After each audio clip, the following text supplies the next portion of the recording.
So welcome to this second panel. Second panel is going to focus on trade, competition, and investment relations.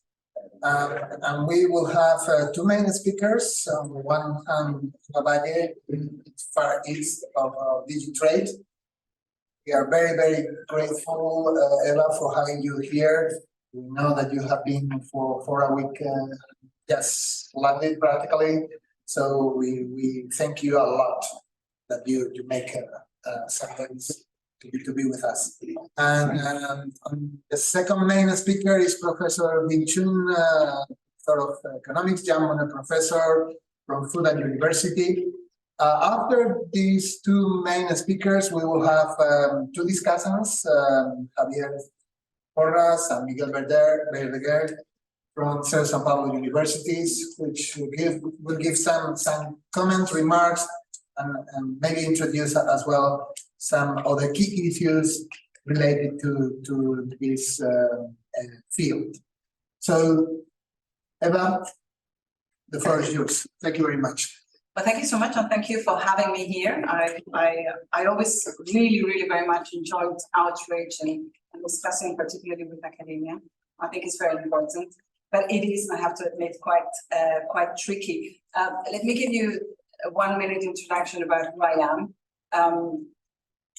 I started in the European institutions more than 20 years ago, but for the purposes of today, I was the team leader in the China desk of Digitrade in 2015 and 2018, coordinating with trade and investment relations with China. Then I moved to Hong Kong, where I was the head of the trade section of the EU office to Hong Kong. And from there, I moved to Beijing to head the trade section in Beijing in the EU delegation until June this year.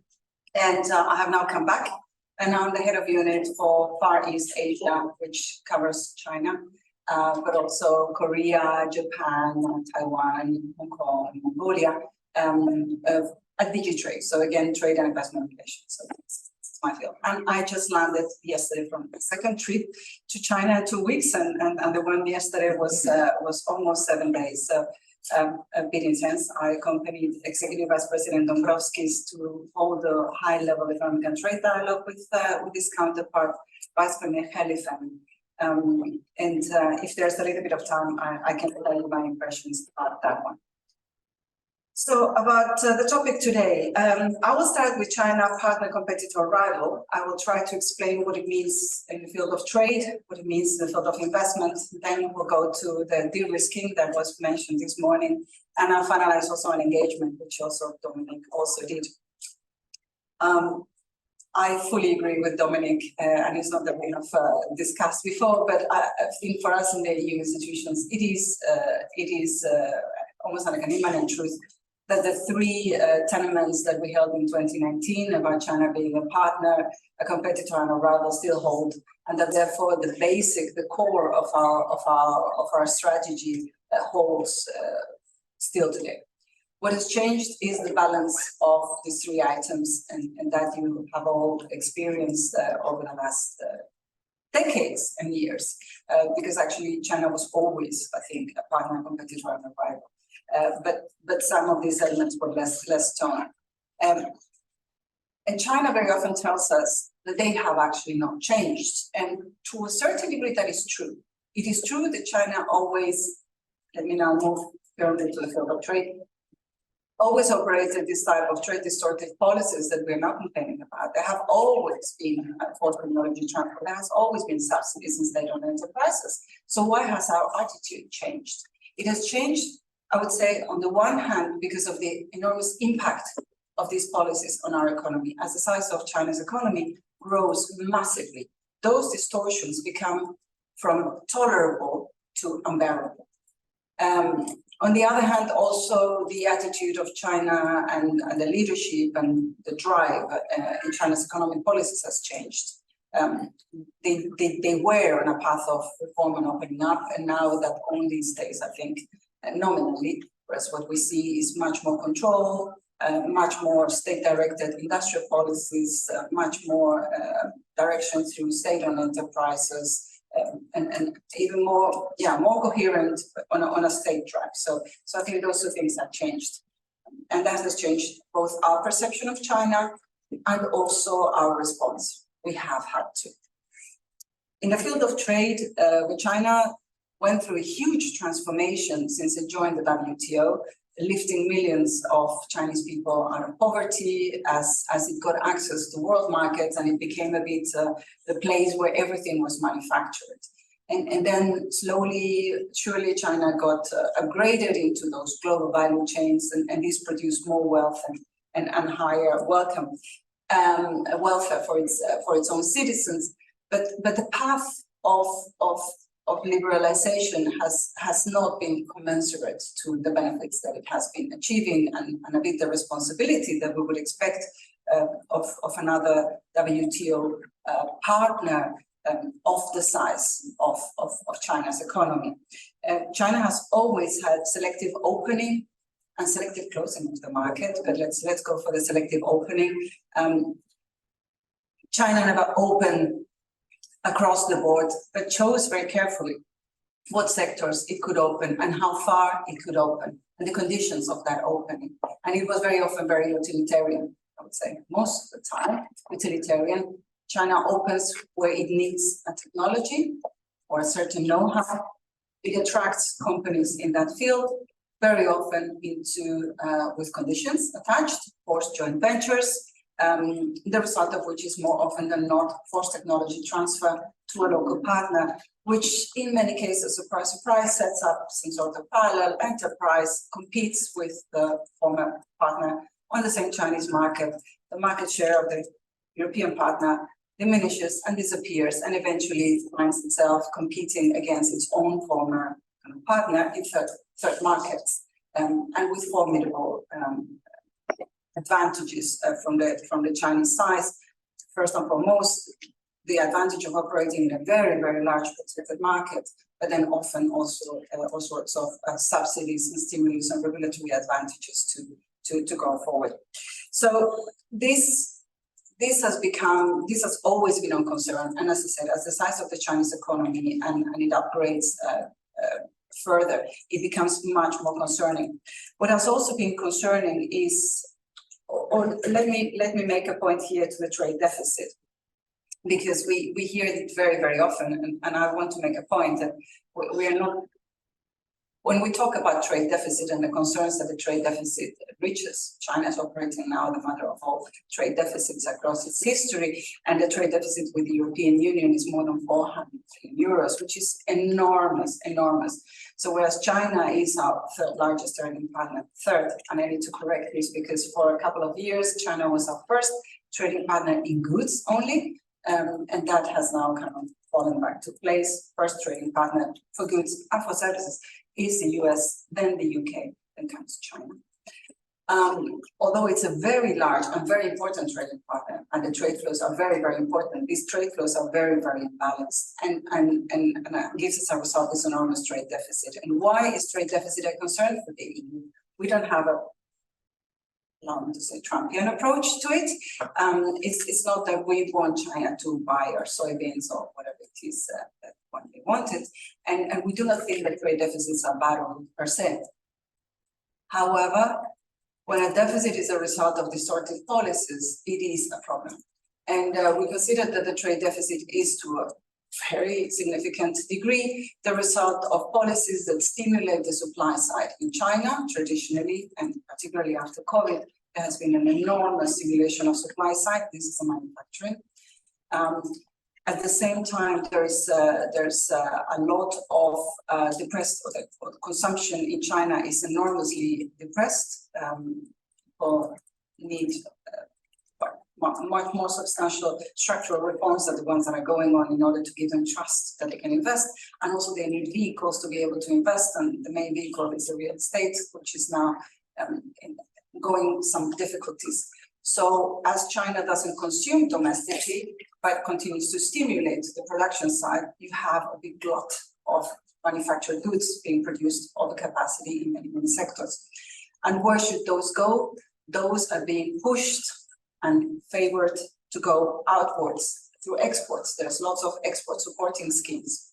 Also because exports are the only lever of growth that is working in China. Again, real estate is not working. The local governments are over-indebted to a very large degree. They do not have money to continue building bridges and highways and etc. And the return on investment that you can get from that now is just diminished. So exports are being pushed, and they're being pushed down the path of less resistance. The economy that is most open in the world, that is the European Union. And in certain sectors, it is creating huge problems. Accompanied with nationalistic policies that protect the domestic market, China still keeps a lot of barriers and even more and more every day. So there is no way that our exports could kind of try to balance, because our exports are not allowed into the Chinese market in many, many cases because of lots of market access barriers. Hence the concerns that the EU has about trade deficit. It is not Trumpian. We don't want managed trade to try to address it. What we would like is that China takes a serious look at its own economy and rebalances these structural problems. The other thing that we have been seeing in the last years about trade is weaponization of trade. We saw it very, very clearly with Lithuania, when Lithuania crossed the red line that China established, and China's red lines become a little bit more complicated to navigate every day. All the exports from Lithuania got blocked. We have also seen it in other fields. There are certain products that are being not exported, and in that case, with industrial policy considerations in mind. And we also have China formulating export controls in a very broad manner and signaling its capacity to weaponize trade on that field. For instance, in the summer, they issued a new list of technologies, a new draft list of technologies that should be subject to export controls, and that included technology for the fabrication of solar panels. And one wonders, what is the link to dual use that should motivate export controls when you do solar panels? And the message is very, very troubling. So in that field, because we like trade and we're traders, we're a big trading bloc, trade needs to be fair, and there needs to be reciprocal market access, or at least balanced market access. And that is not what we see with China. That has driven the European Union to increase the use of trade defense measures, as we have seen very recently. And I'm sure there may be some questions about that. And also to develop what we call autonomous rules. And these autonomous rules, they're not, somebody said, they're not China only, and they're not, they are absolutely not a protectionist measure to protect our industry, to give it an advantage. They are measures that try to level the playing field and deal with unfair competition and an unfair situation. In the field of investment, we have a situation that is also has a lot of similarities to what I explained. Investment is very, very important, as China opened its market selectively, but it did open its market in many fields. Many of our companies flocked to produce in China because it had excellent conditions. So the labor force is excellent, infrastructure is excellent. So China has a lot going for it, and by some measures, foreign direct investment in China is responsible for a very significant part of China's GDP, and European companies in China are also evaluating the number of counting the number of jobs that they're creating there to make the Chinese government understand how important they are for the development of China. But again, there's no reciprocity, so China's market for investment is far more closed than the European market is for investment. And more importantly, there is no level playing field. So we do not have things such as foreign investment law that will always treat foreign investment companies as different from Chinese companies. Here, a foreign company investing in the European market and establishing itself according to the rules of the European market will be a European company. We will never label it always foreign company. But in China, that is the situation. Our companies will always be foreign. They will never be treated as Chinese companies. They will always only be able to invest in the sectors covered by negative lists under the conditions that they're imposed, sometimes with joint venture requirements. We don't have such things. And I think it is very important to remember this. We do not have such type of behaviors. And then And then you have the complication about competing with maybe the state-owned enterprises. We also have state-owned enterprises in Europe, absolutely. I worked 9 years in the field of DG competition, and I can tell you that many of our member states have a lot of state-owned enterprises. But we fought a principle of so-called competitive neutrality. Every undertaking operating in the internal market must abide by the same rules. You have public services on the one hand. Now, for public services, we have exceptions and different circumstances. But when you're operating as a commercial actor in the internal market, you are absolutely subject by the same rules. This is not the case in China. For instance, state-owned enterprises are not subject to many of the competition rules that we subject our state-owned enterprises to. I've yet to say a merger between one of these massive behemoths that have been set up in China in the fields of logistics, in the fields of railway, in the field of loads of the biggest companies in the world, or still, they're never subject to merger control and never subject to any of those compensatory measures, commitments that we demand from our companies when a merger raises some concerns. So there is no reciprocity, there is no level playing field in the internal market, in the Chinese market for our investors. Hence, we need to balance. And China also has become lately much more of a black box than even before. There's this enormous drive for security, for control.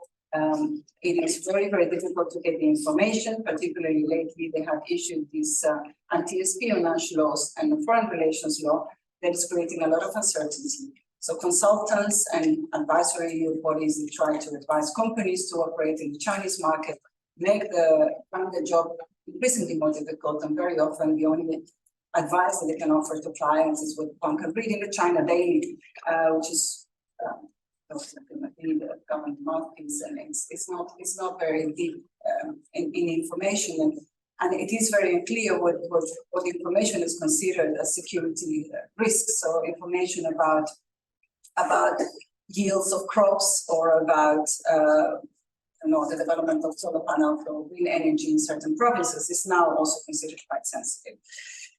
So this is complicated, and our companies are feeling more and more concerned. And the Chinese are also noticing that, and given the troubles that they are now experiencing in their economy, they're trying to comfort our companies that everything will be fine.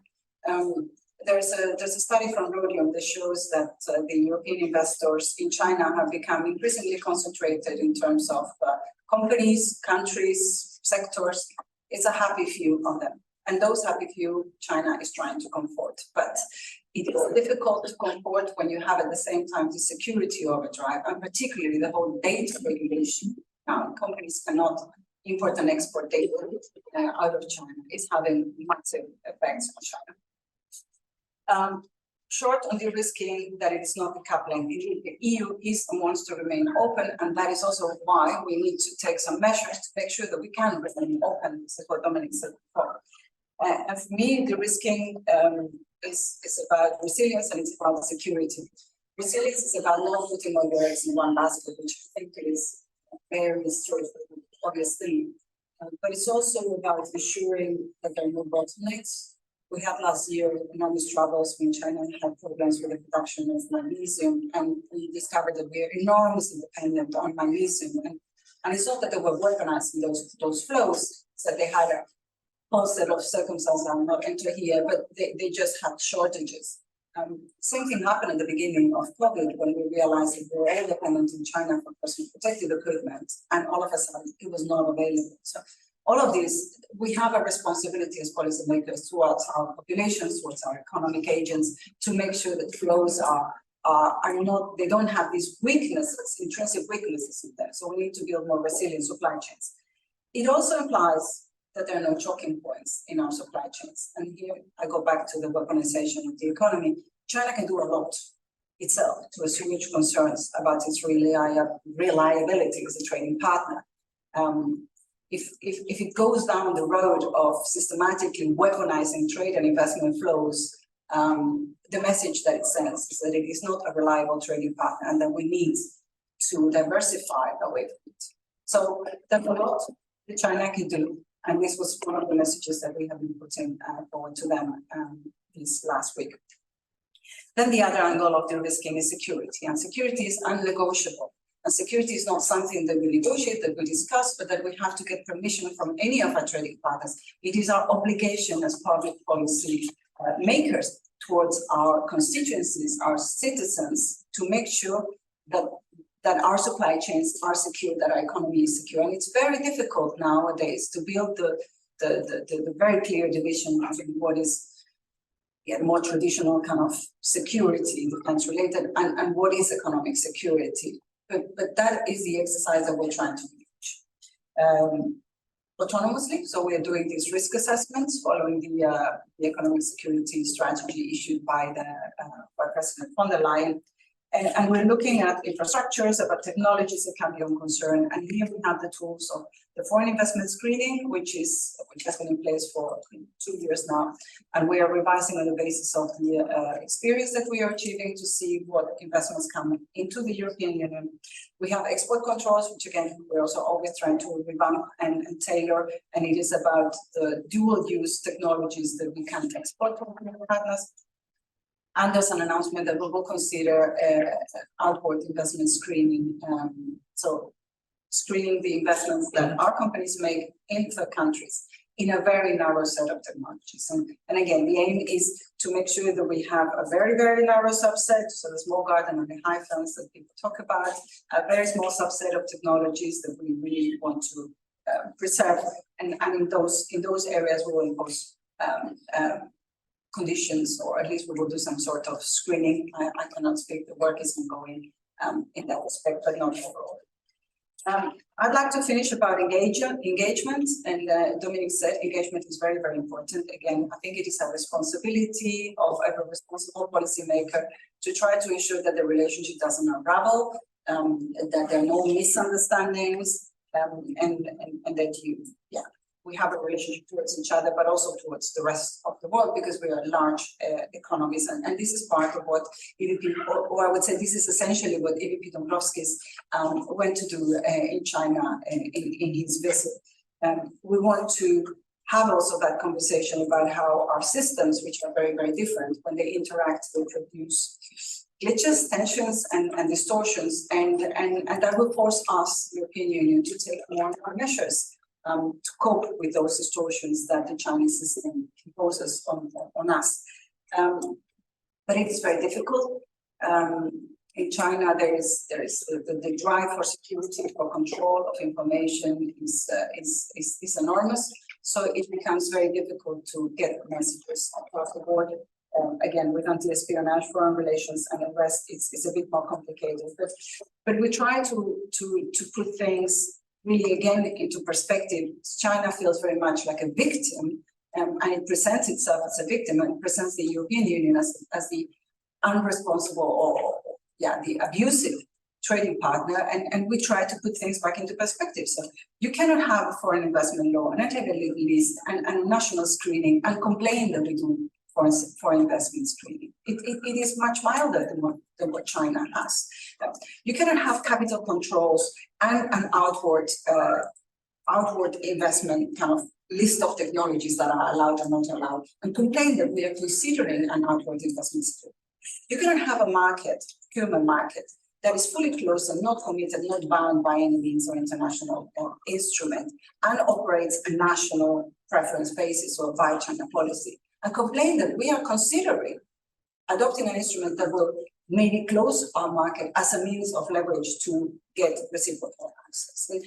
So we try to put things again back into perspective with the Chinese leadership, but it is not an easy. We will keep on trying because we have no other option, and because we have our responsibility, and API is called for to know. So thank you.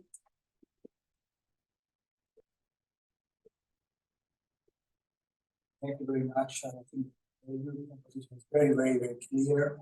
And let's hear about the Chinese one. Professor Di Chun, how do you see it? Could you see the PowerPoint? Yes. Yeah, thank you very much, Janimio, and all the friends there. And it's a pity that I could not participate ending event in person. So my presentation actually launched China-EU economic relations in the new era. 3 parts.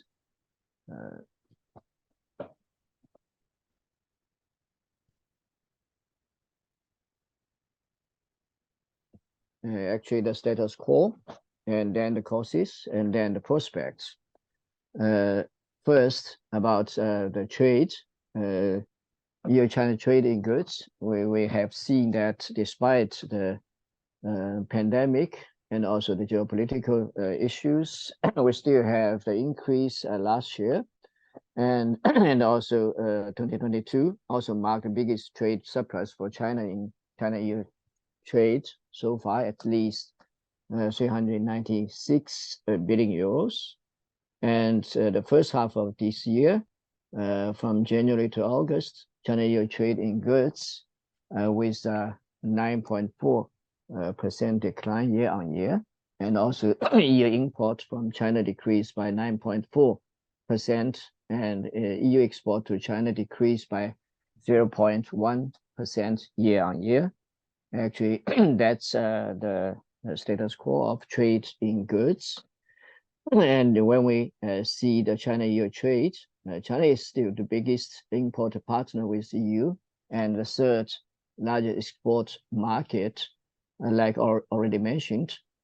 EU is China's biggest import partner and the second largest export market. Here we could see the details. I do not want to go to the details. And then the manufacturers are the biggest product groups for both sides in the EU-China trade, and the structure of China-EU trade shows the dominant position of so-called intra-industry trade between the two economies compared to the previous inter-industry trade. So here we could see the trade flows by sector sections 2022. We see that it's almost two-way, trade for both sides.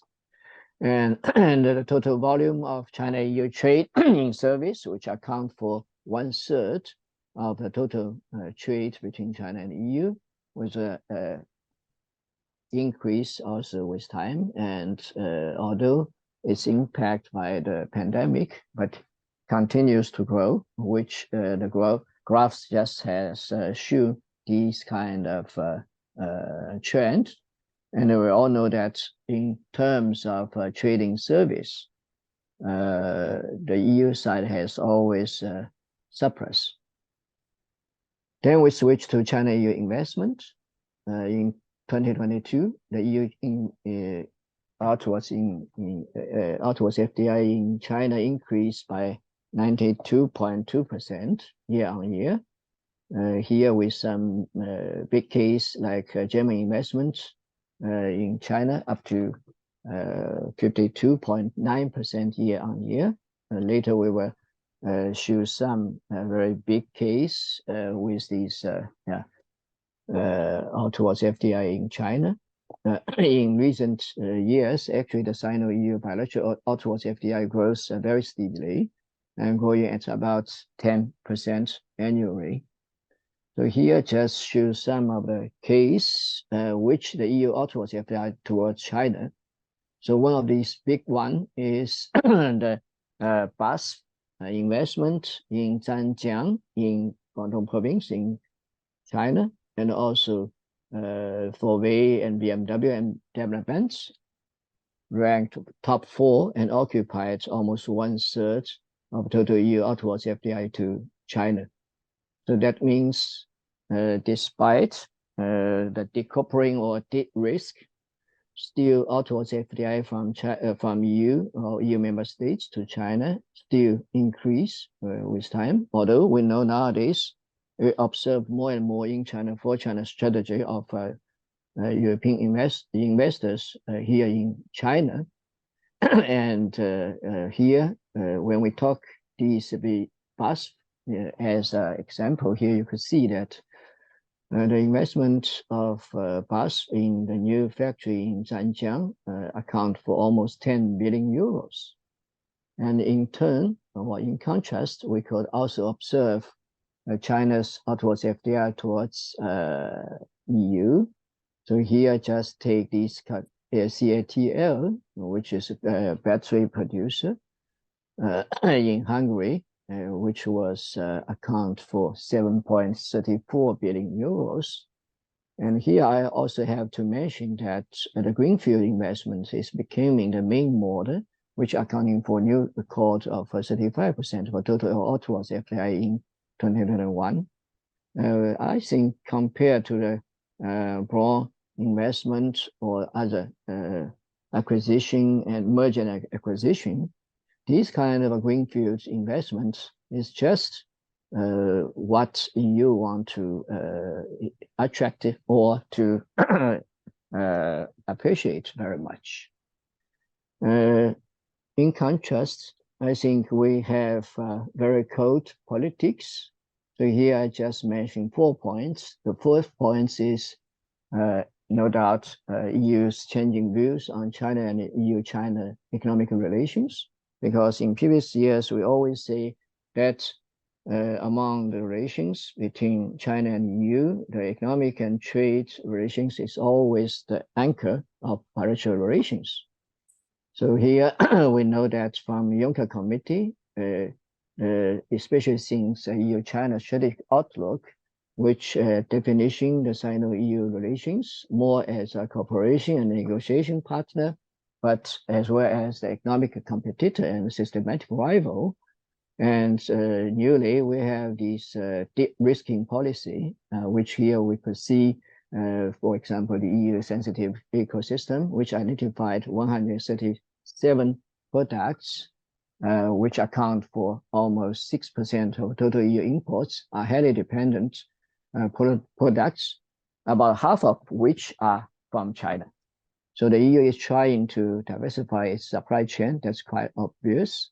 Which sometimes also on behalf of anti-risk or de-risk.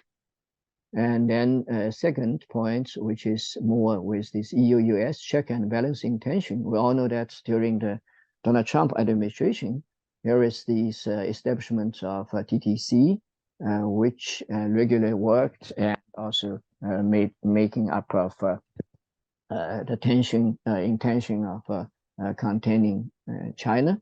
The third is the so-called politicalization of economic issues. So here we know that one of these examples is due to the political issues.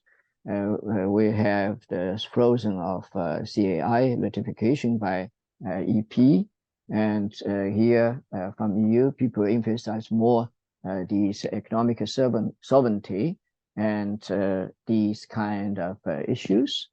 Here I just show the actually the CAI, which people has negotiated for 35 rounds and almost 7 years. I think the DG Trade colleague here was quite familiar with this, and really it's stopped. And as already mentioned, since 2016, there is always growing countermeasures and technical barriers from EU towards China. Here, like already mentioned, like 5G security toolkit, like dual-use item control system, like these kind of like foreign investment schooling, and also foreign subsidy law and international procurement instrument, as well as European CHIPS Act, which is all those just show the problems or the tensions from the European Union towards China. Then I will try to analyze with my observations. I think that when people talking about causes which leads to this kind of phenomena, we could divide it into two major parts. One from long term. I think EU needs time to adapt to China's economic catching up and upgrading of manufacturing and serve competition in economic fields. And second, the negative impact of economic globalization, aggravated populism, and differences in concepts, ideology, knowledge, political and economic system, and development stages has just leads to this kind of response from the European side. And also, I think the atmosphere, which is cooling nowadays, decreasing the European public opinion, which is, relatively affects the atmosphere of EU-China economic relations. And the short-term points, I think that's more reflects to the impact of its judgment, which caused by the global COVID-19 pandemic, especially the excessive concerns about dependence on the Chinese imports. And then the second, I think, more relate to the US pressures in the US-China rivalry. And the third, more the changes in the geopoliticals, especially the Russia-Ukraine conflicts, that's caused more and more fears about it. As economists, I also here just show some of our academic researches based on empirical studies. So just to explain what the points which I pointed out. The first is more this growing competition. Here we use the ICA as the indicator, just show that the graph just show from the beginning of this century, or we know that 2001, that's China's entry into WTO, and then with time has been, the catching up progress of China was speeding up. And here you could see that China catching up with EU and US, especially in the manufacturing industry. And the graph just shows this, especially from 2012 till now, the catching up both in the sector of resource intensive and labor intensive, as well as capital and technology intensive sector. Which means that the catching up speed of Chinese manufacturing was really high, which caused maybe also the problems to adapt from EU side. And then the growing competition not to be exaggerated. Here you could see if we list these top 10 ICA export products from China and EU in 2019, that's quite clear, shows that EU still have great advantages over China. And China's advantages are mainly in labor intensive and resource intensive industries. If you see this kind of comparison with ICA measured, the EU's advantages are mainly in technology intensive, like chemical, mechanic, and also instrument industries. And then here, let's have a look of global value chain position index, which show the calculation. Here you could see the graphs which we calculate and show just here, that you could see the upper two lines was quite integrated or compete with each other. Actually, that's the US and EU. And the lower one is the position index, GVC position index of China, although it has really quite quick, catching up speed, but still there is a gap between China and EU, China and US. So here, actually, that's the pure research figures, which just emphasize or just give the details which I have already mentioned. The atmosphere, especially the political atmosphere in EU member states vis-a-vis China was relatively colder than before, and the European public opinion towards China on the decline. So here you could see quite clearly if you have a look at the table and the graphs as just show us. So that's no doubt worsened the atmosphere of trade and economic atmosphere for both sides, I think. Then I will give some points about the prospects.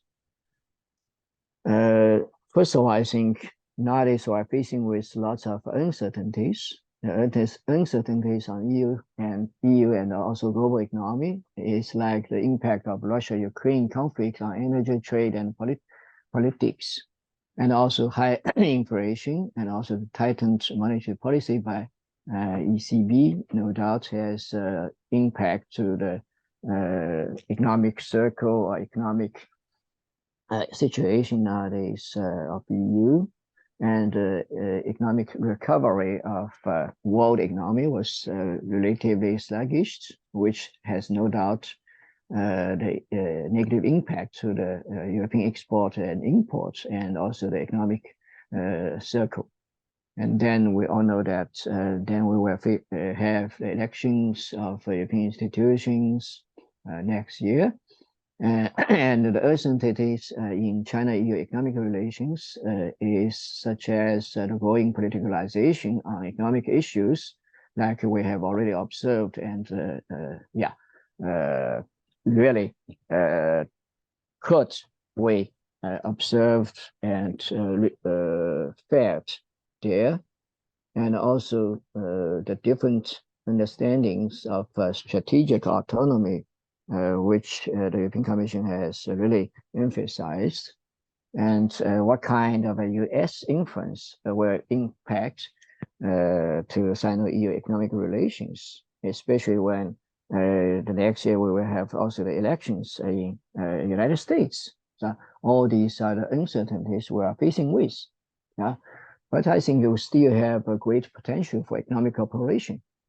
First, like already mentioned, that led by Dombrovskis, we have these high-level economic and trade dialogue from both sides in Beijing, which I think is really good for both sides through the isolation of COVID-19. It's really good that we still have these kind of channel to engage. And second, we all know in the fields like green economy or climate change or digital economy, China and EU have common ground and have really high-level dialogue channel, which is really good for both sides and probably regarded as the fields which was really important for both sides. And furthermore, I think the cooperation in global economic governance, which, I mean, WTO, IMF, or these kind of international arena, which is, I think, very important for most of biggest economic entity in the world, both for China and EU. So then some words about China's response to the requirement from advanced economy, including EU.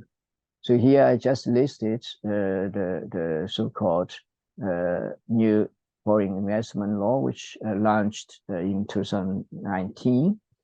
And we know that almost 10 years before in Shanghai, we launched this first free trade pilot zone, which is actually the purpose of it is quite clear, to promote free trade and to provide more and more perfect business environment, which is at first to measure the requirements from outside, especially from the high ranking or high advanced economic entity towards China, and to find out the gap and want to more approaching these kind of criteria, because we know that nowadays we have 21 free trade zone, which is quite clear that Chinese sides really want to approaching the high level, which actually the economic advanced economic entity has required. China joined ICEP in 2020, and also making efforts to join CPTPP and also DEPA, which we could also introduce that in Shanghai, especially in Lingang Port, which is actually one of these free trade pilot zone. People setting up the so-called data center, which people want to make some experiment for the cross-border data flow. And here, like already mentioned, the negative list, because compared to the previous situation, I think Chinese side was clearly make its response to the request from our side that people give this negative list and also always shortening the negative list. Here I not give the figures today because till 2023 from the FTZ area we have already zero negative lists when people are talking about the manufacturing sectors. And the table which here shows is also the improvement of business environment. Here you could see that actually the efforts of Chinese side to improve its business environment have very positive results. The rank of World Bank East doing business ranking was quite clear, shows these kind of efforts. And here, when we use this TDR, trade dependency ratio, it shows us like the graphs has just shown us. Yeah, so both sides has so close integrated. So that means that the decoupling is a lose-lose game. So here just I quoted the results which actually the E4 colleague has just shown us, yeah, which I want to say is that decoupling, especially decoupling in the fields of economic and trade area, is totally unwise and a lose-lose game for both sides. So as a conclusion, I will say the first, the trade and investment between China and EU is recovering compared to the period of COVID-19 and the things getting better, like I have already mentioned. And second, how to handle with this politicalization of economic relations between China and EU is a very urgent questions for both sides, I think, especially if how to say this in German idioms, let's say, do not male die Treue an die Wand. Yeah, I think that's very important, because if you insist on to male die Teufel in the Wand, then there is Teufel there. Second, I always keep cautious optimism on China-EU economic relations. China and the EU are highly engaged with each other in economy, and the mutual competition is increasing. That's fair, but also logical, yeah, but should not be exaggerated. And there is still great potential for economic cooperation in the fields such as climate change, and also decoupling is costly and unwise. And like Chinese idioms has said, China and the EU should see common ground and reserve differences, because actually, as the biggest economic entity, decoupling is unwise and a disaster for both sides. And to keep engagement and to find out the logic and both sides' beneficial results is, I think, really rational and win-win for both sides. Thank you very much. That's my presentation. Thank you very much for your attention.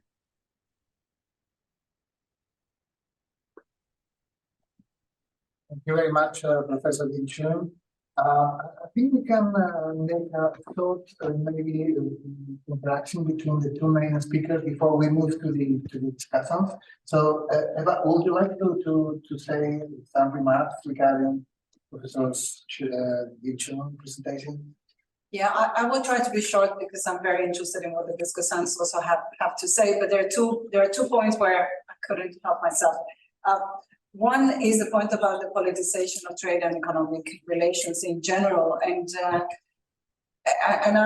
I agree with Professor Ding Chang that such relationships should not be politicized, and this is one of the concerns that we have always voiced about China.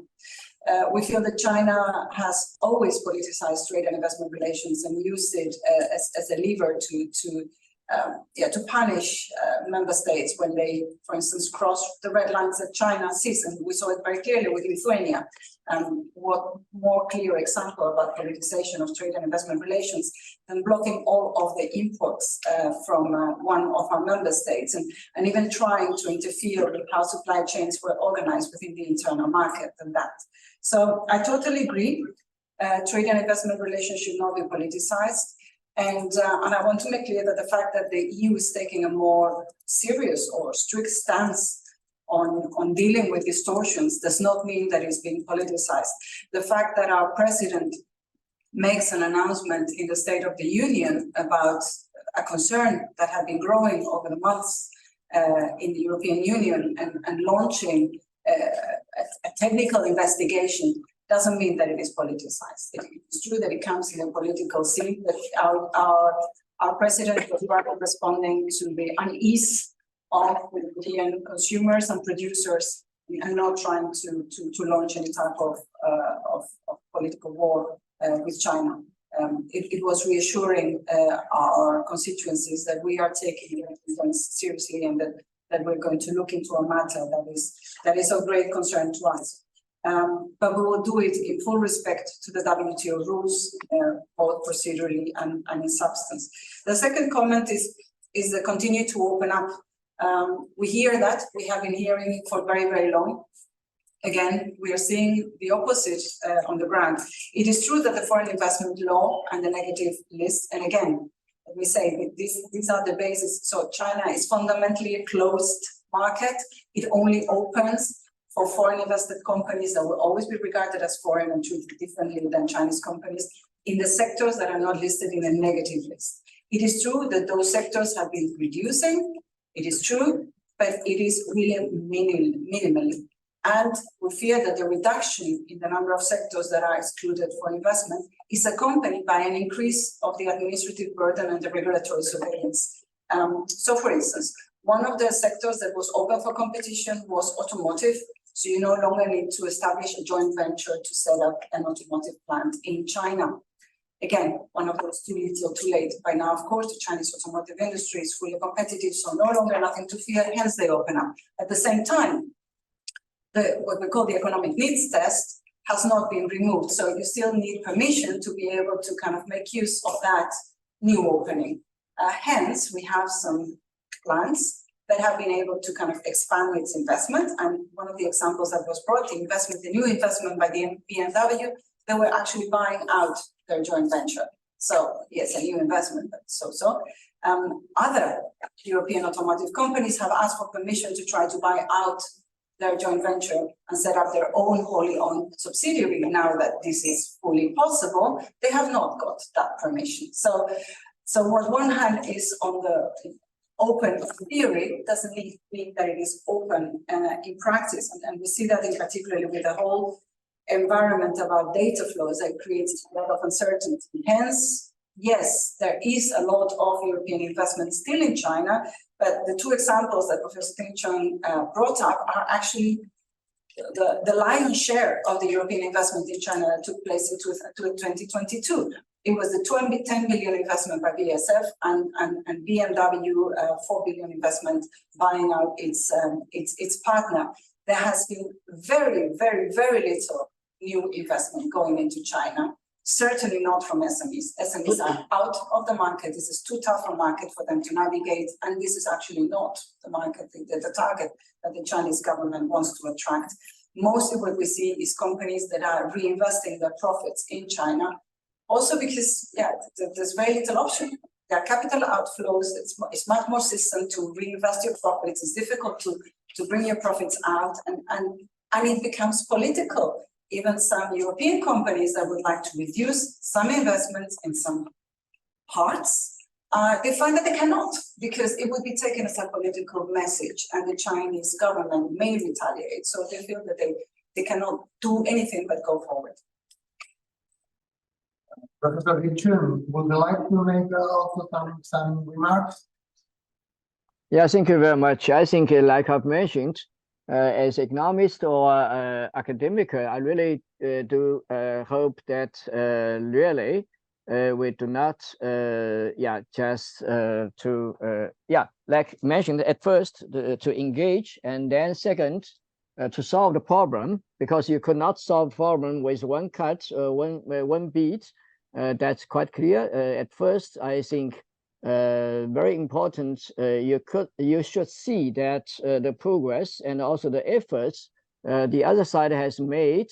That's quite clear, because I also met with some entrepreneurs here, not only the Germans but also the French entrepreneurs here, and I do not think that we have always these green fields, green sky, gray sky, because actually, like we all know that this spring and also summer, when after this COVID-19, more and more foreign, I think, the entrepreneurs and also investors, they came back to Shanghai and also to observe the situation here. And we also know that recently the Chinese central government has launched these 24 points promotion measures, just to to improve the investment environment, especially for foreign investors, which I think that's really a very good attitude and response. And like I've mentioned, the project like Four-Way, like bus, just show us that not only we have the investment in previous years, nowadays we have also quite a lot of new European investment with motto in China, for China. They're still there, they're still coming. That's which I observed. Thank you very much. Okay, let's hear the discussants, and then we will also, of course, let some room for the audience. Ariel Porras. Thank you, Professor Mayo. Well, I think that the point is that almost everything has already said here, yeah. But and especially when we have a person from the European Commission and Professor Ding Chun that has made a marvelous work concerning the economic and trade relations between China and the European Union. I think, from my point of view, the only I'm trying to be impartial, okay, but it's not always possible as a European, of course. So, also sorry, Professor Ding Chun, that is not always easier, but I try my best. But the impression is that the only clear situation or fact is that we are in a quite different situation nowadays than 10 years ago. It's true that from the China side, and we can check official documents and academic documents, of course, and we know that 10 years ago we weren't a target, neither a consideration for China in concerning investment and trade. Yeah, of course it has changed. Maybe because it's also a economic or political fact, we are good clients for China. I mean, so we pay always in full and we pay always on time, and they know it. So it's because maybe when we read it in some news or political papers that they're looking for new regions or new agreements, maybe with Russia, and what's happening with Ukraine or whatever. at the end of the day, the European Union, we are always there. And of course, they know that the investment and the trade policy with the European Union is quite different than with Latin America or with Africa. But we'll analyze that later on. Since then, since 10 years ago, we both have homework to do, the Europeans and the Chinese. For the Europeans, well, it's clear that China is a competitor. So I think that we have no doubts concerning that. Our question maybe could be if China is a fair competitor. And in case that we consider that China is a fair competitor, Chinese want to be a fair competitor concerning European standards. And that's the discussion that we are having, and we can see that the European Commission was trying to try to have that dialogue with China for the last 20 years. And here we have a non-final agreement between China and Europe concerning trade and investment. However, it's true that we have requested an effort to China concerning internal reforms. We are not still in the same level playing field.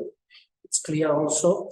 But I think that we should recognize that at least the Chinese try to do some movements in the last years. Maybe the most significant movement, and at the first sight, we can see that it's not connected directly with trade and investment, but we should remember that they changed the civil code in 2020, and they have a new one. Why it could be important concerning the future relations with the European Union in trade and China concerning trade and investment? Because if we take a look about the articles concerning for-profit legal persons and what happens with the ideas and the concept of production and property, they have changed to most closer European standards right now.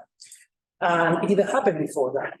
So it's true that if we can find a change in private law, in the civil code, maybe we have hope that it could be, or we can find changes also in the following years in company law and in trade law. So the first step they have already done. And I think it's the standard is quite similar to the European Union. Of course, you can find still some references to, the power of the state and the common, how can we say, the common service to the community. But it's a very, very important first step. Concerning you have already said, and we know the details, and we know the information concerning the imports and exports between the European Union and China. So that if we take a look once again to the Eurostat statistics for the last 10 years, we have seen that, and you have already said, both Professor Lin Chun and Ms. Eva Valle, that the exports are more or less in the same line, but it's true that we have more imports in the last 2 years from China to the European Union. But maybe, I think that the most important idea to take a look about the most important imports, in that case. Sorry, I would like to take a look to the Eurostat. Where is it? The most. Here I have. Sorry for a while. Yeah. So by far, imports are in telecommunication equipment, automatic data and processing machines, electrical machinery and apparatus, electronic tubes, belts, other kind of articles, and inorganic and related compounds, by far to the imports to the European Union. So, of course, it's quite connected with security. So we have no doubts. And we are taking into account that also China nowadays, they are we know that we have the image that the Chinese industry have been copying ideas around the world for the last years. It has already changed. Now they are doing a lot of investment in development in the last years. We should take into account that we don't count with the production in Taiwan, that we consider different from the European point of view, from China, from Taiwan. So let's see what happens in 2030, because we know, and it's not a secret, that the Chinese government and President Xi Jinping would like to centralize the production of electronic components from Taiwan, controlled in Beijing directly. Once again, it's not a secret, it's part of his speech 4 months ago, or 5 months ago. So I think that concerning the trade, it's well, that's the most important. What happened with investment? Well, Mr. Valle has already said the situation nowadays. Europeans, it's true, and European companies especially, we are looking for short-term profits. We are not looking for long-term profits. And it shows absolutely or crash with the idea that Professor Lin Chung has already said about the motto of the Chinese government. So somehow, we have a chat with Chinese companies, Chinese officials. When we try to obtain or to invest in a short term, they still have that idea that the Europeans, we are the colonizers that want to suck the Chinese economy. That's the idea that they have. So in somehow, and it's one of our responsibles, we should try to look for medium and long-term investment in China. And it should be part of our European policy. I know that it's not easy, because here we have first of the European Commission. So it's not only a responsible of the European Commission, because it's a responsible of the 27 member states. And we should be coordinated by the European Commission. And here we must recognize that at the end of the day, we don't want to have the same investment policy, not only in China, in other regions also, but especially in China. And of course, it's a failure. And the Chinese government know it. So we should try to change that in the following months or in the following years. I think it's quite interesting what you said about what's happening with the role of state aids. Well, what happened with market controls. I think that here the European experience could be very interesting for the Chinese economy and the Chinese development. Because somehow, I'm not pretending to enter now in details, but we know that we have also a history of evolution within the last 25, 30 years. And well, it's a great success about what's happening in the European Union, with state aids and service of general economic interest, investment. And our impression is that, for example, in academia, they have a lot of interest about our experience. And maybe they can export that interest also to the officials and to the government. Of course, we are not thinking in a short term, but maybe in a medium term. Also clear that it's connected with the idea of global investment of China, of the new Silk Road, the One Belt, One Road initiative. So you said they're looking for a European response to that global project that they have. And the question that they answer, the question that they have made us several times, would you like to continue in the same level or together with the United States, or would you like to play your own role in this new project? Because they are going to execute the project. And it's also clear, and as you know, the Commission know, well, we all know, they have also a date, and it's 2050 or 2049. So for them, they are going to complete the first stage of the global investment. And finally, security, supply chains. once again, the European Union, we should recognize our weakness in that topic. Maybe not in security, and our security policy is clear. I think that we are doing well also. When I say that, I think that's the view that they have around the world, that they were doing well. But we have a lack concerning how we control our policy in supply chains. For example, what's happening with the train that came from China to Lisbon and coming back from the north, in the north of Africa, it's an example about our weakness with supply chains. And once again, it's not only responsible of the European Commission, it's a responsible of the 27 member states. And here, for example, Spain is trying to play a role in supply chains. Italy tried before the new national government. Let's see what happened the following months. But Germany was there, Hungary was there also. So the scenario is not clear. We will know that we should continue with the relations. Also, the role and the how can we say the role of the European Commission is appreciated by the Chinese government and by the Chinese authorities. But as I said before, here we have once again a problem with not with executive power, but with the legislative power, with the European Parliament. So because they know that although the European government would like to have some common guidelines with China, they know that it's nowadays not possible with the European power. And if I finish with that idea also, the feeling is that the investment agreement is dead. That's the idea that we all have. Maybe we don't talk about that, but we don't know that the investment agreement is dead. But we need an alternative. So I think that it's clear why we need an alternative to the agreement.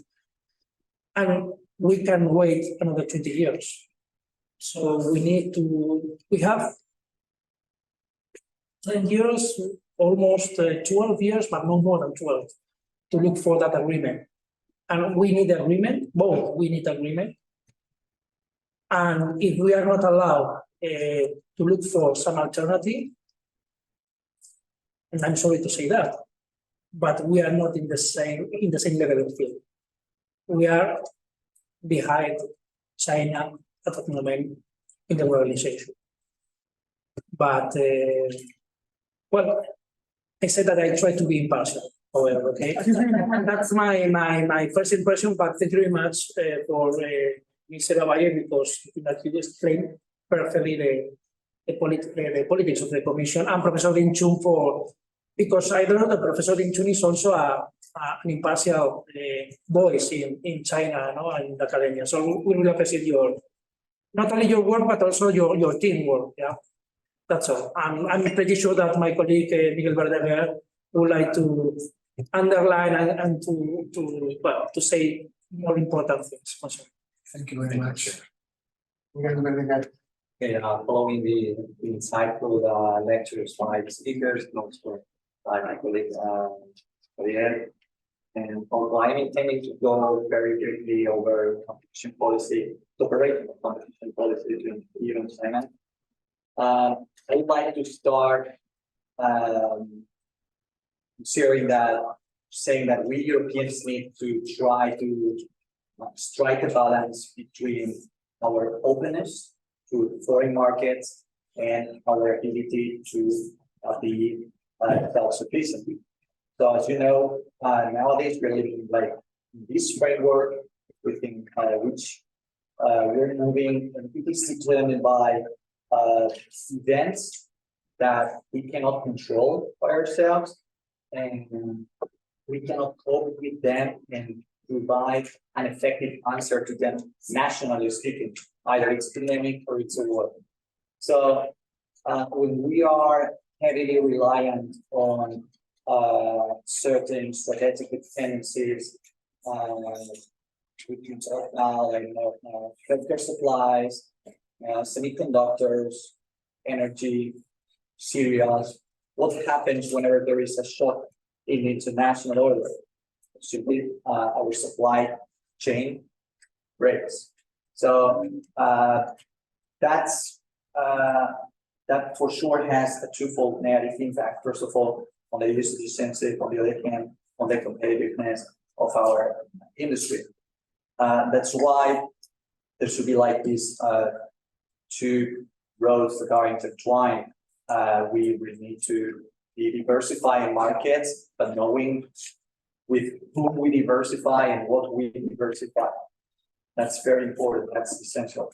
And second of all, it's also key to fostering the internal competitiveness in order to be strategically self-sufficient.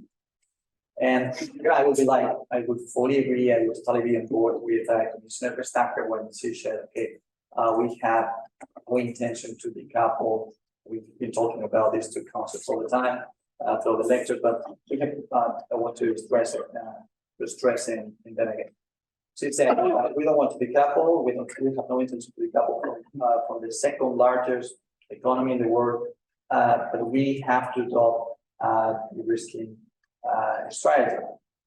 I will come back to the risking concept again, but I would like to also bring up the claim by the President Ursula von der Leyen. I would fully agree with her as well when she decided to launch the substantive inquiry into the low-cost electric cars. That's for sure. But the underlying reason, the lesson there behind that, it's quite clear. If we don't accept this behavior from within the internal market, we're not going to accept that behavior from outwards. So that's a clear, real line. We're not going to accept that type of behavior. So yeah, as in respect of that, I fully agree with our previous lecturer, Dominic Portier. He said it's not a mantra, it's a reality. And for sure, also with Eva, Ms. Eva Valle, when she said, okay, we cannot put all the eggs in just one basket. We need to diversify markets. That's why nowadays it's very important to find, to try to advance or those agreements with Mercosur, Chile, Mexico, which are like as there. With Mexico, there have been lots of troubles throughout the way, especially with Brazil for all these its sustainability commitments. Okay, if I remember rightly, I think that Brazil came up with some interesting commitment about the conservation of the Amazonas. And also with Chile, if I remember rightly, we got to conclude this agreement in order to favor the access of the EU to lithium and copper last July. I think that's positive too, but we also need to keep working on strategic transatlantic alliance with the US. We are not becoming the US, but we need to get along for sure, especially at this point. And also the famous the LAC summit that we celebrated here in Brussels last 17th of July. The summit between the member states of the EU itself, and the community of states of Latin America and the Caribbean. That's important, and I think that's important for the FELAC as well, because they for sure they managed to get new investments in the region, and most importantly, some political backing in order to secure democracy in some states. I think that's very important for them. But basically, that's it. Yeah, we don't have to put all the eggs in one basket. Which does not mean that we're going to decouple China, but we have to diversify there. And for sure, foster competition, not competition, the competitiveness, the internal competitiveness of our economy.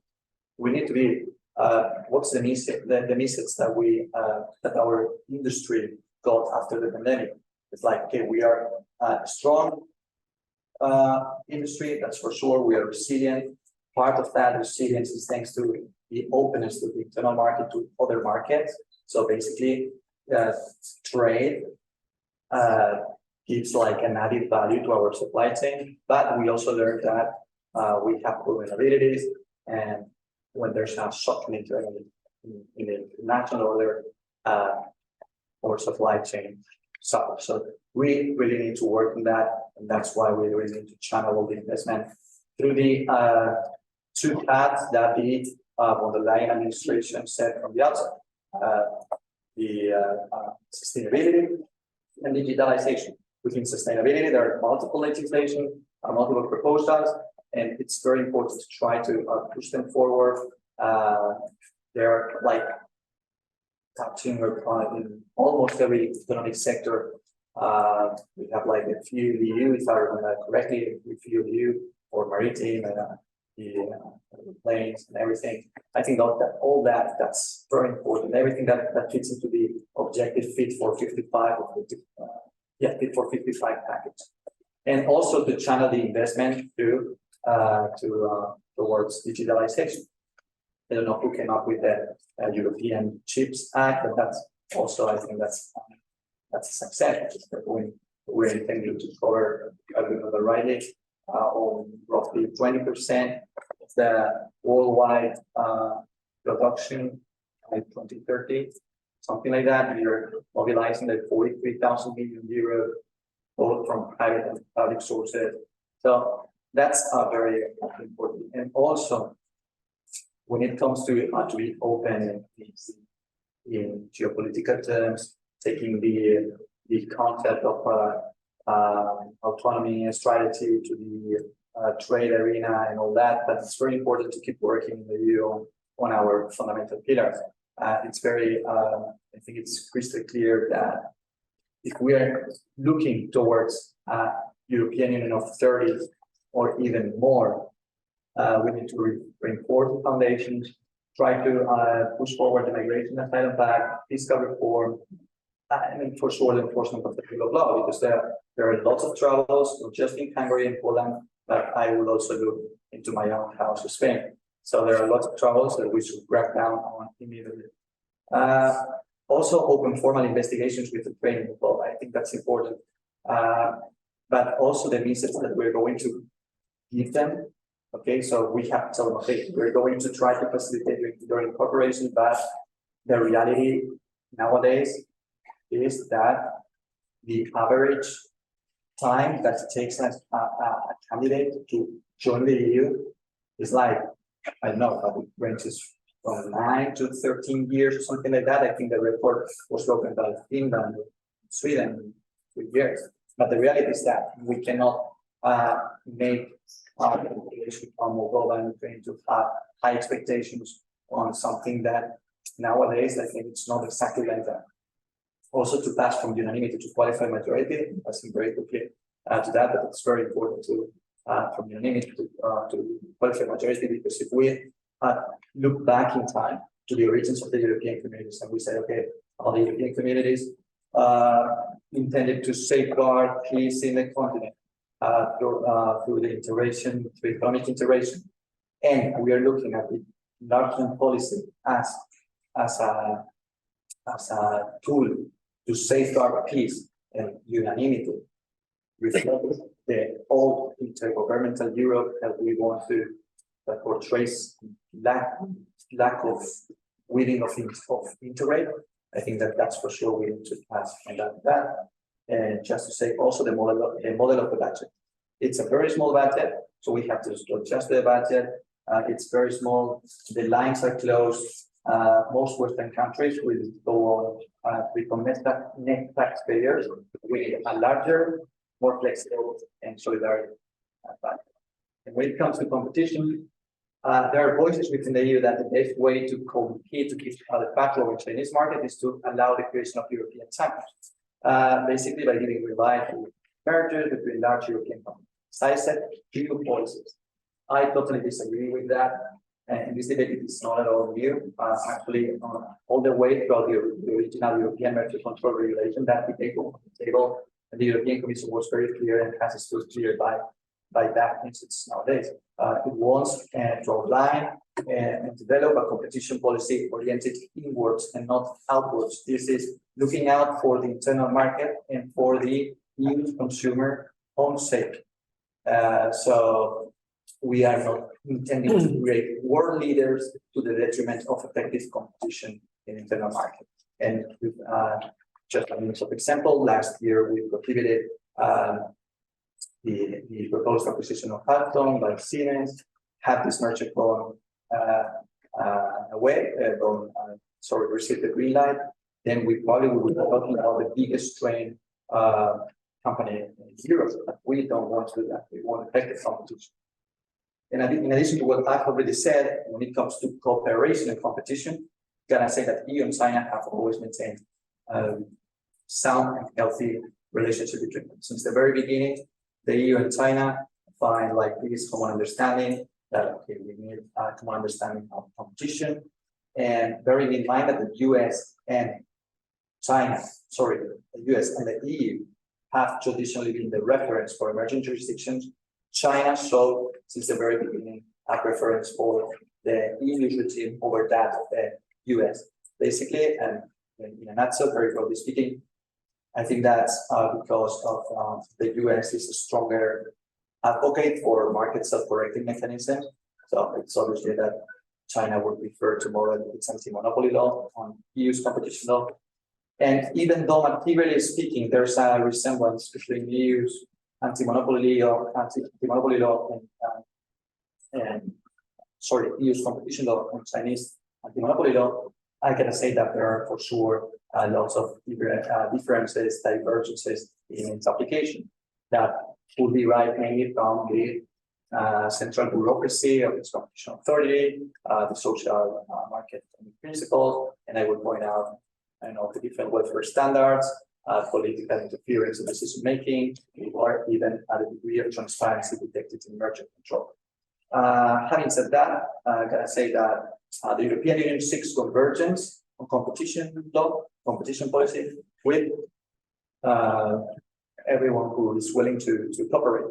And because of it, the EU concludes specific chapters that are included within the free trade agreements. But in the case of the EU and China, we have a specific agreement on competition, a specific one.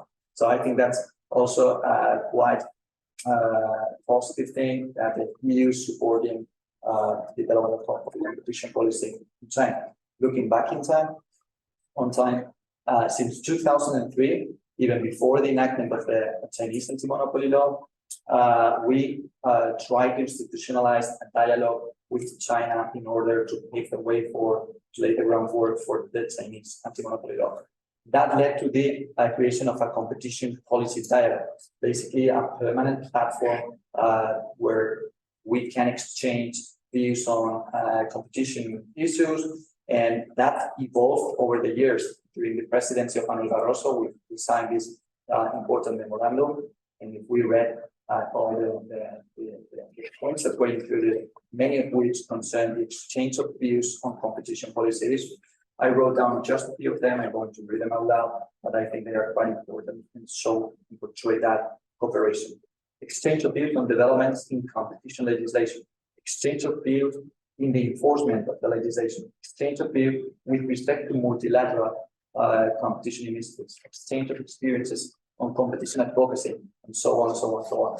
So I think that's important. Like with China, the EU has tried to maintain also solid or to enhance cooperation with other Asian jurisdictions, you name it, Singapore, Thailand, South Korea, and for a couple of years, firstly, DG.com forced this program from 2018 to 2020.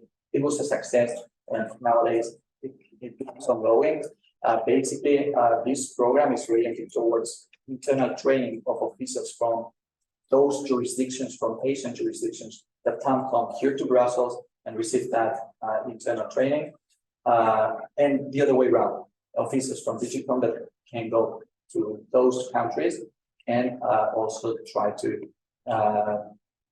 exchange point of views and maybe to show their ropes for some tiny aspects. All in all, Cooperation between the EU and China on competition policy will continue to be promoted this way. Cooperation delivers benefits for both. First, internal benefits, but the benefits also go outwards, so it's very important. And again, trade with China should be maintained too, but we need to diminish those dependencies and try to dilute the intensity of those. Sorry for the timing. Thank you very much. Short reply by the main speakers. Prepare your questions. I will collect 3 questions more or less, I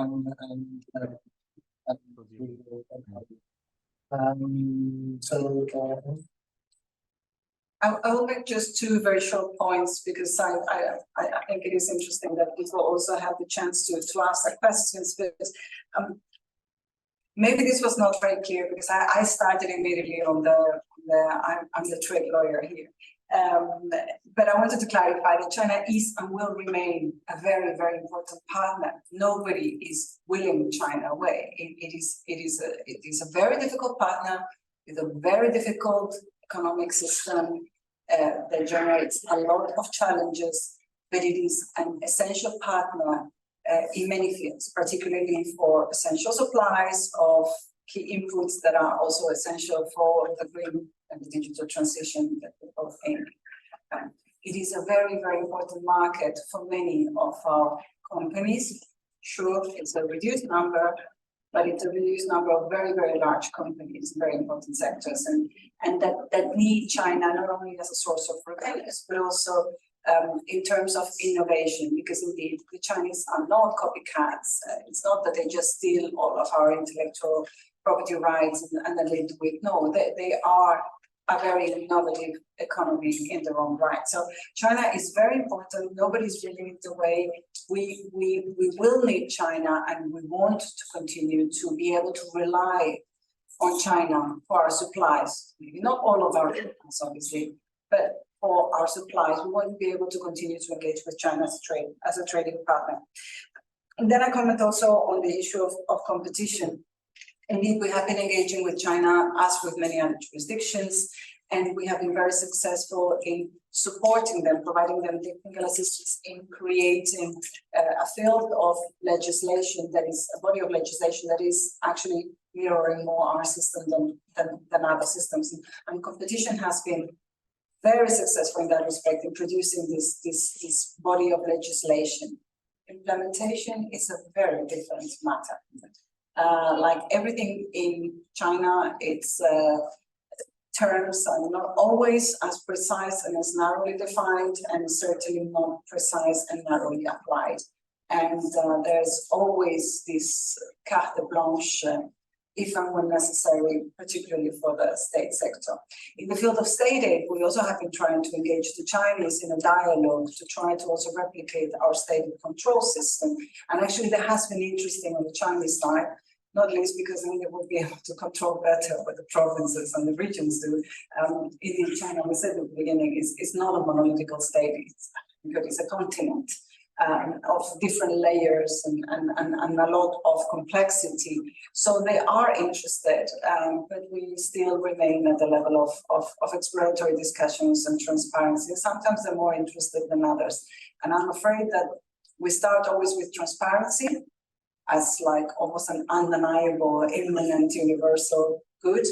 And transparency in China is currently going very, very much backwards. So I have my my hesitations about what that can produce. But we have been trying to engage China, and I'm afraid I'm sure we will try it. But let's see.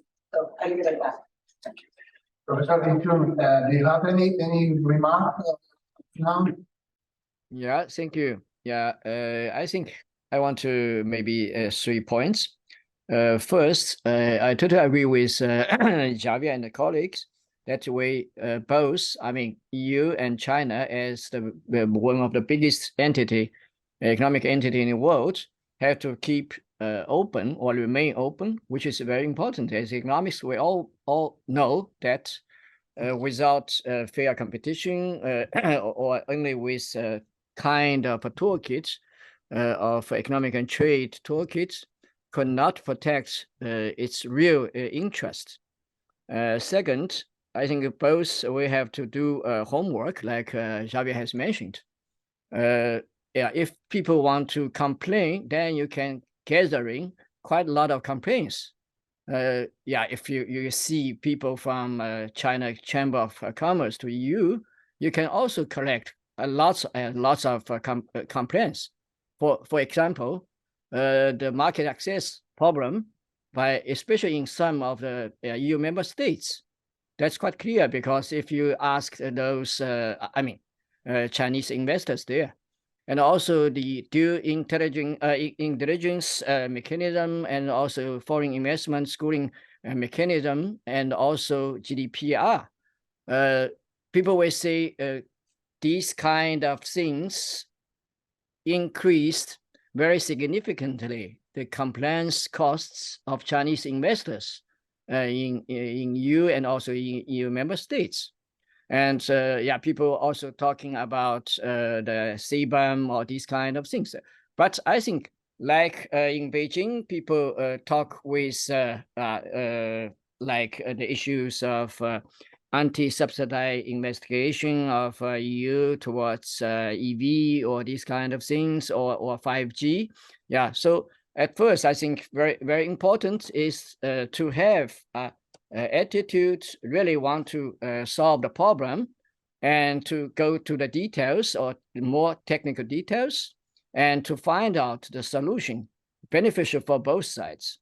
Yeah, that's first. Yeah, and last but not least, really, since the colleague from DG Trade is here, I still remember that just before both sides had announced that we finished the negotiation of CAI, that's almost 2 years before, I think. Yeah, we have internal online workshop, or yeah, very small, but I really learned quite a lot from these kind of internal discussions and also meeting with this.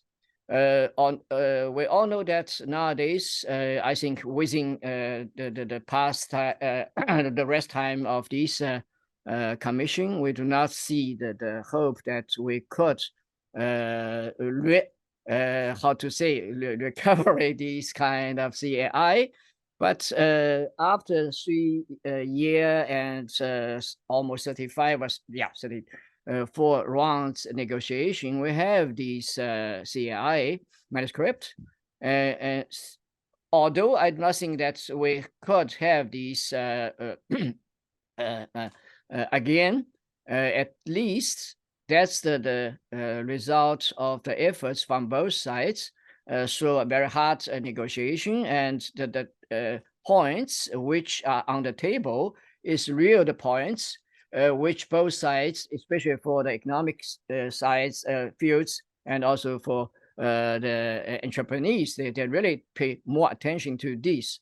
So even if we could not revive this at once, but more realistic or more beneficial for both sides is not to quarrel with each other, but more go to the details, to think how to let it real beneficial for both sides, and to keep a very good, good not means without problems, good relations to between these two, economic entities. That's I wish. Yeah, maybe that's my words to this gentleman, please. Thank you very much. So questions from the audience. We'll collect. Yes, we can. To the extent that I understand, I felt that when the CAI was negotiated and signed, that it would seem to be addressing some of the problems that have been raised today, particularly by Eva.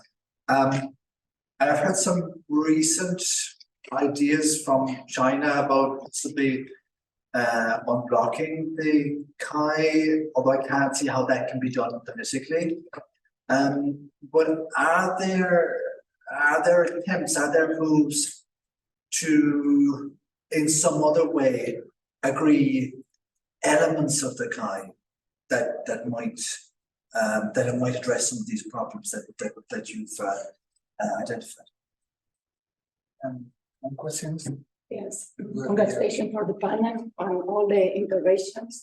I would like to know something more, if it's possible, about the reaction. This is a question to Eva.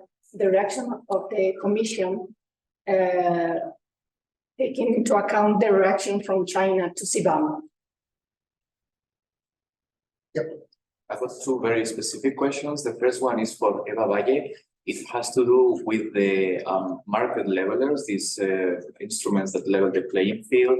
We have discussed the FDI screening mechanism, the international procurement instrument, and the foreign subsidy regulation. I was wondering how does the European Commission, particularly DigiTrade, see the development of these instruments at the member state level? Because it's very interesting that the EU establishes certain guidelines, but eventually if they are not followed by the member states, I don't know how efficient they are.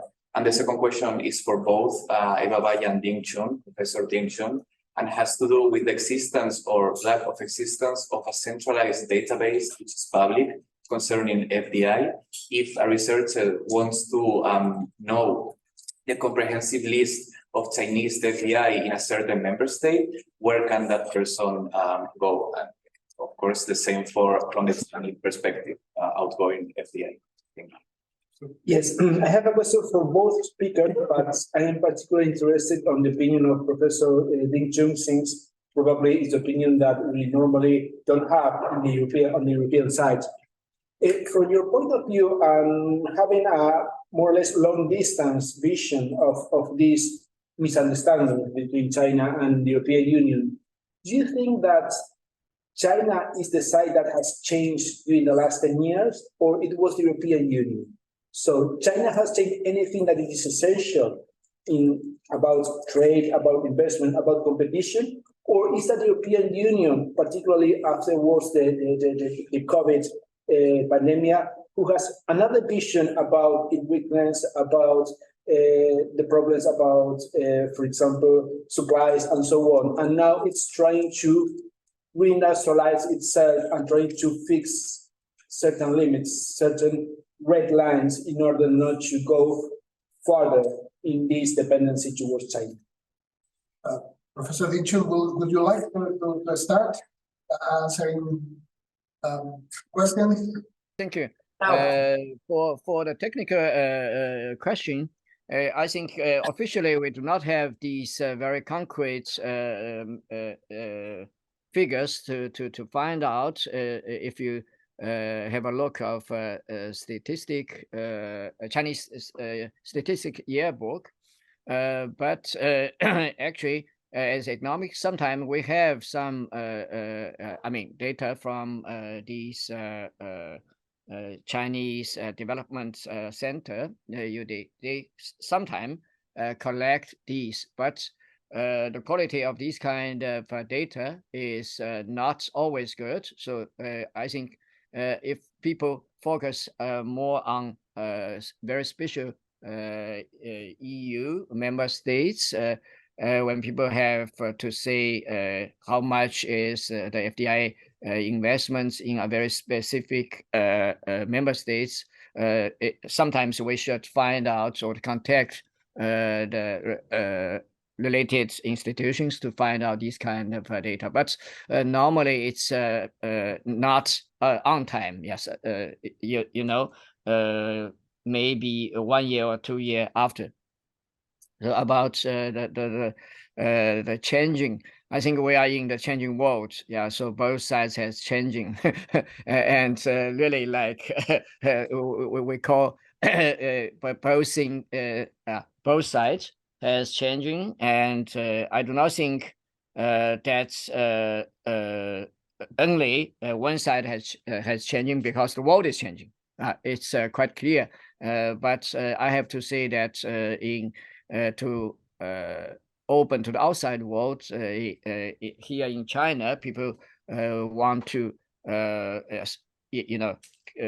speeding up the speed to opening up to the outside world. And also, you know that people strengthened the test or stress test or these kind of pilot experiment within free trade pilot zones totally. You know, we have 21, even the Hainan as a free trade port. People want to, you know, more accumulate the experience and to more and more to approaching the outside requirements from the advanced economic entity. And that's, I think, also why Chinese sides apply for entry to the CPTPP and also DEPA, or these kind of so-called high standard criterion. Yeah. Thank you very much, Eva. Thank you. So some taking points. First, I would like to address one of the points by Professor Ding Chun on the Chinese market access to the European Union. Indeed, in some years ago, Chinese companies set up also some sort of Chinese Chamber of Commerce in Europe to kind of mirror the type of work and advocacy role of the European Chamber of Commerce in China. And indeed, ever since they were set up, they have been producing reports complaining again, also mirroring the complaints almost. Our European Chamber of Commerce in China has 1,000 recommendations. Their chamber is still not yet that level, but it has been produced over a number of years, and their recommendations have been. And they've been complaining about market access. I'm afraid that we're talking about different issues, and I fear that the concept complaint about market access is a little bit of is quite misleading. The European Union is and remains one of the most open jurisdictions in the world, both in terms of trade and in terms of investment. And our openness just doesn't bear any comparison to the level of closeness, I'm afraid to say, which is a baseline in the Chinese government. Moreover, the issues that the Chinese Chamber of Commerce in China complains about with respect to the European Union are not protectionist barriers to entry. There are things like our autonomous toolbox, etc., which they consider is a barrier, and that I will come back to that a little bit later. So they complain things about the foreign investment screening. They complain about things like the foreign subsidy regulation, both of which were actually also raised by Professor Ding Chun as barriers. But I don't think that they are barriers, and if they were to be, they're much worse on the side of the Chinese side in any event. On specific markets such as the 5G, which Professor Ding Chun mentioned very recently, briefly, whereas Huawei has over 30% of the European market for 5G in China, our two vendors combined, Nokia and Ericsson, have less than 10% of the Chinese market, and the market share has been managed downwards from more than 50% in the first 2G or 4G market, which excludes my technical incompetence. But really, we have seen a declining of the market share. Now, China is now complaining about a security decision about labeling Huawei and ZTE as high-risk vendors.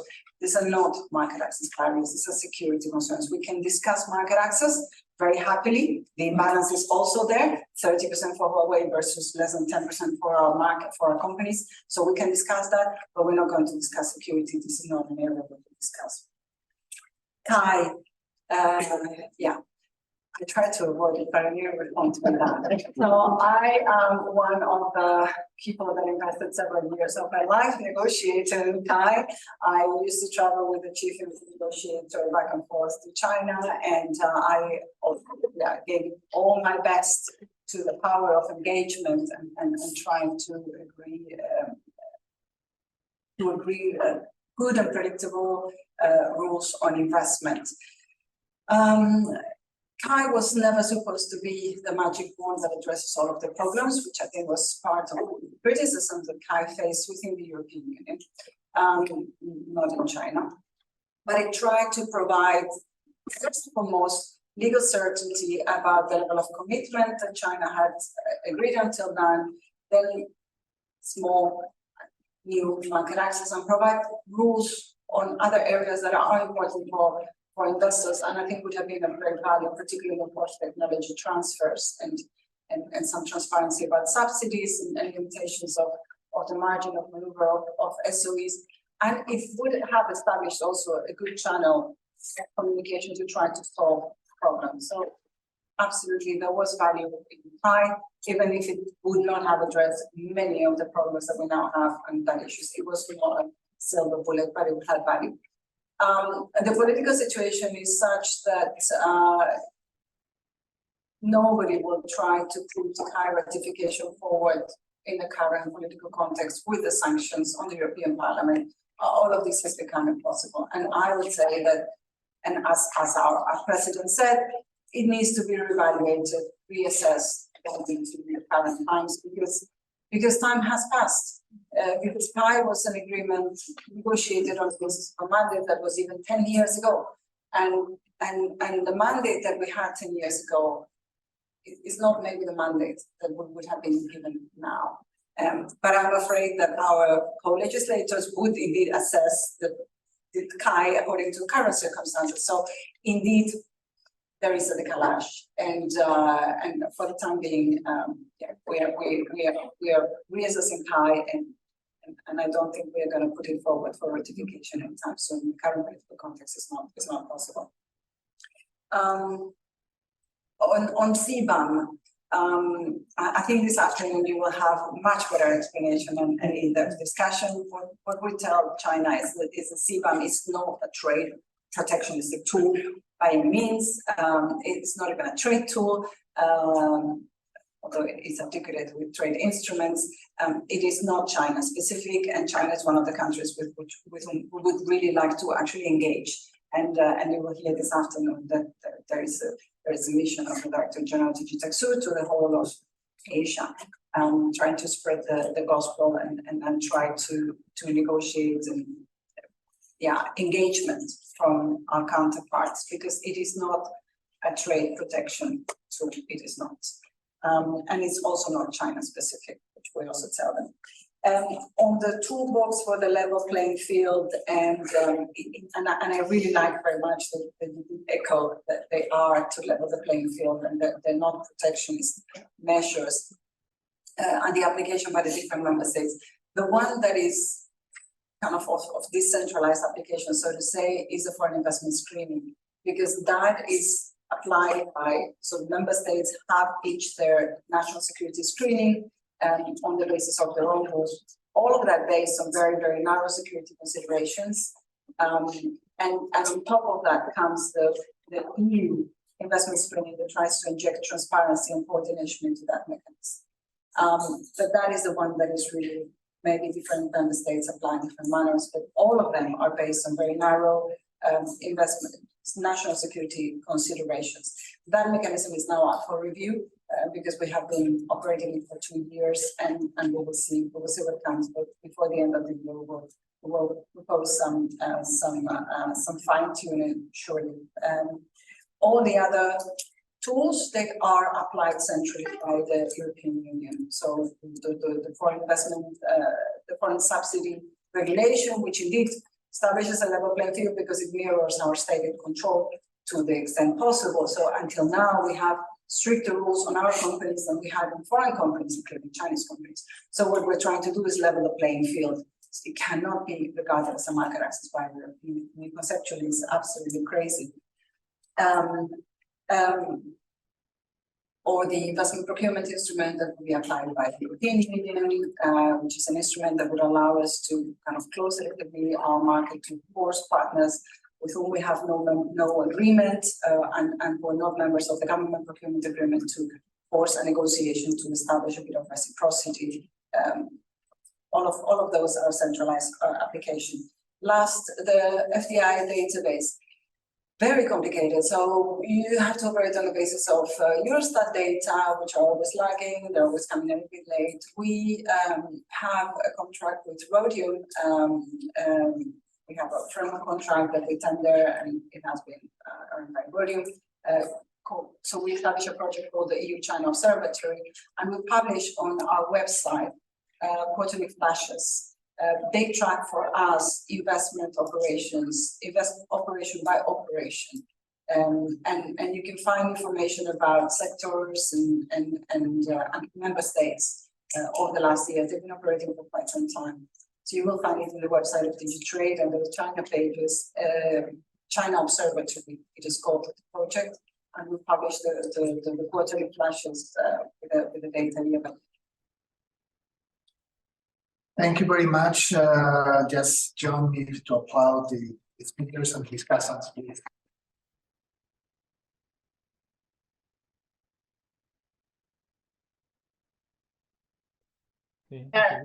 So,